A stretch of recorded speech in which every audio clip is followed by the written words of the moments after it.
plus de 70% des adultes sont en surpoids ou obèses. Plus de la moitié sont diabétiques ou prédiabétiques. Les maladies chroniques touchent presque toutes les familles américaines. Cela n'est pas arrivé par hasard. C'est arrivé parce que la vraie nourriture a été mise de côté. Remplacés par des produits ultra transformés, les aliments industriels sont devenus la base du régime alimentaire américain moderne. Et nous en payons le prix avec notre santé. Mais cela s'arrête aujourd'hui. Vous avez sûrement vu passer ça. Les États-Unis viennent de sortir une nouvelle pyramide alimentaire. Et le moins qu'on puisse dire, c'est que ça fait du bruit. Pour la première fois, le gouvernement américain a fait un aveu terrible. Ils admettent noir sur blanc que leurs instructions précédentes étaient mauvaises. Je cite le document. Pendant des décennies, nous avons induit en erreur par des recommandations qui privilégient les aliments ultra transformés. Quels sont les résultats de ces années précédentes? Une catastrophe sanitaire. 50% des Américains ont du diabète ou du prédiabète, 75% des adultes souffrent d'au moins une maladie chronique et 90% des dépenses de santé partent là-dedans. Ils ont voulu tout changer, mais ont-ils pris les bonnes décisions? On va voir que s'il y a du très bon, il y a aussi malheureusement des erreurs scientifiques majeures qui pourraient aggraver la situation. Ça m'étonne. Avant d'analyser les études scientifiques qui contredisent ce nouveau guide, si vous aimez ce genre d'analyse, pensez à vous abonner, à laisser un petit commentaire, juste un petit, ça suffira. Ça aide énormément le développement de la chaîne et ça me donne de la force pour faire des vidéos sur l'actualité scientifique. Merci à ceux qui le feront. Commençons par le positif, car oui, il y en a. Premièrement, la protéine. La nouvelle pyramide recommande enfin une consommation plus élevée, entre 1,2 et 1,6 g de protéines par kilo poids de corps. Honnêtement, ça fait plaisir. Même si en soi, les Américains n'ont pas de problème de carence en protéines, vive le poulet, la dinde, on va dire que ça reste une victoire culturelle. Avec le nombre de produits enrichis en protéines qui sortent aujourd'hui, on sent que le public a enfin compris l'importance de ce macronutriment pour la santé et la composition corporelle. Deuxième point positif, la guerre aux produits ultra transformés. Le mot d'ordre est le retour aux vrais aliments. Ils introduisent une règle stricte, pas plus de 10 grammes de sucre ajouté par repas. Bon, ça va être difficile pour eux parce que, pour vous donner une idée, une seule canette de soda explose ce chiffre complètement. Le guide recommande d'ailleurs d'éviter totalement les boissons sucrées. Sur ce point, c'est un grand « Yes, I love it ». Maintenant, passons aux catastrophes. Et malheureusement, elles sont plus nombreuses. Ce guide semble ignorer la littérature scientifique récente. Avant de commencer, je ne sais pas qui a fait la pyramide, mais ils n'ont pas regardé leurs propres recommandations. Si on regarde par exemple les recommandations sur les céréales complètes qui sont de 2 à 4 portions par jour, alors elles devraient être placées tout en haut de la pyramide et non pas tout en bas. Bref, d'autres incohérences comme ça, mais le pire, c'est ce qui va venir. Le retour dangereux des graisses saturées. Le guide place les graisses saturées comme le beurre, les viandes grasses en haut de la pyramide, en disant qu'on ne comprend pas bien leurs effets.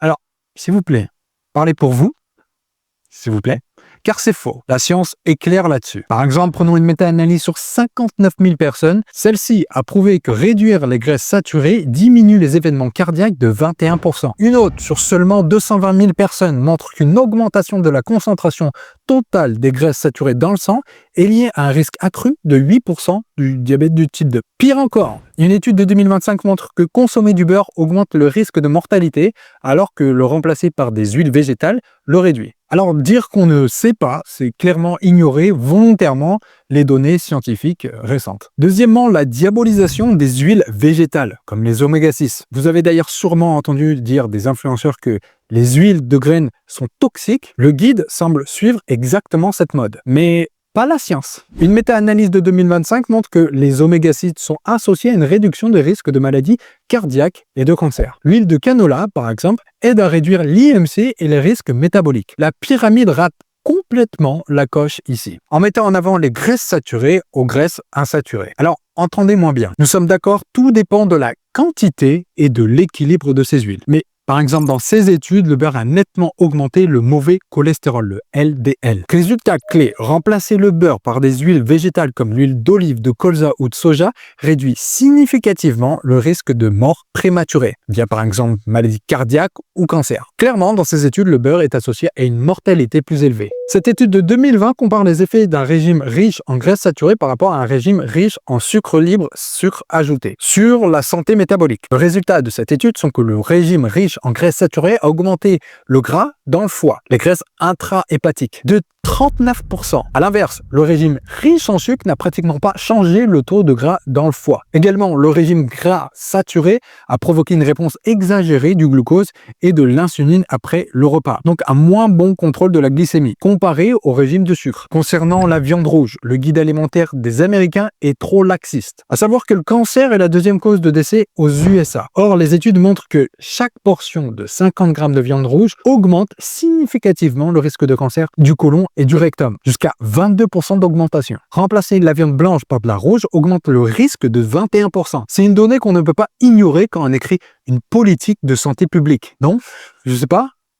Simple avis. Passons à l'erreur sur les édulcorants. Les recommandations disent zéro édulcorant, affirmant que ce n'est pas sûr. Encore une fois, la science dit l'inverse. Plusieurs méta-analyses montrent que les édulcorants aident à la perte de poids par rapport au sucre, n'augmentent pas le risque de cancer et n'impactent pas le microbiote intestinal, ou alors, s'il l'impacte, c'est positivement, comme je l'avais déjà expliqué dans une de mes vidéos. En les bannissant, on pousse les gens à boire, certes, de l'eau, c'est cool, mais ils ne le font pas, on le sait tous. Et souvent, qu'est-ce qu'ils font du coup? Ils retournent vers le sucre. À choisir entre une boisson sucrée ou édulcorée, ils vont retourner vers la boisson sucrée. Parce qu'il y a des guides comme celui-ci qui dit que les édulcorants sont mauvais, ou pire que le sucre. Mais aux États-Unis, il y a un petit problème. Enfin, un gros problème. C'est d'être en surpoids ou obèse. Toutes les études qui comparent directement les édulcorants au sucre confirment que remplacer le sucre par des édulcorants entraîne une perte de poids significative, ce qui entraîne une meilleure santé métabolique. Donc, diaboliser les édulcorants n'aidera pas les Américains à réguler leurs problèmes de poids. En conclusion, ce guide est un mélange